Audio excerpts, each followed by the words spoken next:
আসসালামু আলাইকুম। মাছ ভুনা তো আপনারা অনেকেই খেয়েছেন। এভাবে একবার মাছ ভুনা খেয়ে দেখবেন, মুখের স্বাদ লেগে থাকবে। তো কিভাবে আম্মু এই রেসিপিটি বানায় আপনাদের সাথে আজকে তা শেয়ার করব। তো প্রথমে আম্মু হলুদ লবণ দিয়ে মেখে রাখা তেলাপিয়া মাছগুলোকে ভালো করে ভেজে নিল।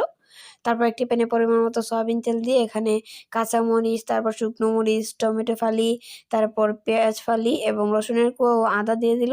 তারপর নাড়াচাড়া দিয়ে এ পর্যায়ে এখানে অ্যাড করে দিল লাল সরিষা, তারপর ধনিয়া, জিরা, তারপর এখানে গোলমরিচ ও লবঙ্গ দিয়ে ভালো করে এগুলোকে একটু ভেজে নিল। তারপর একটি ব্লেন্ডার জারে দিয়ে এগুলোকে পেস্ট করে নিল। এরপর যে একটি প্যানে পরিমাণ মতো সয়াবিন তেল দিয়ে এখানের মধ্যে আম্মু অ্যাড করে দিল পেঁয়াজ কুচি। এগুলো যখন ভাজা ভাজা হয়ে আসবে এরপর যে এখানে দিয়ে দিল আম্মু আগে থেকে যে পেস্টটি করে রেখেছিলাম এটি। তারপর ঢাকনা দিয়ে দিল।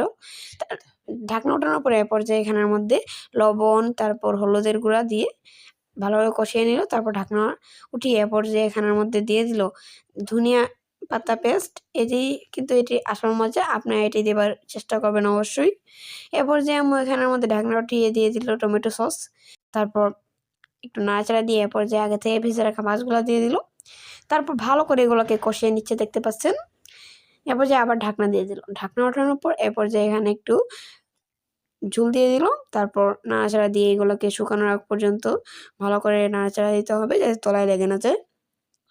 যখন এগুলা বলক চলে আসবে এবং যখন এগুলা একদম মাখা মাখা হয়ে আসবে এরপর যে নামিয়ে নিলে কিন্তু তৈরি হয়ে যাবে আমাদের মজাদার ভিন্ন স্বাদের তেলাপিয়া ভুনা। এটি খেতে দারুণ মজাদার। ভিডিওটি ভালো লাগলে অবশ্যই লাইক করে দিবেন। যে নতুন হয়ে থাকলে সাবস্ক্রাইব করতে ভুলবেন না। আল্লাহ হাফেজ।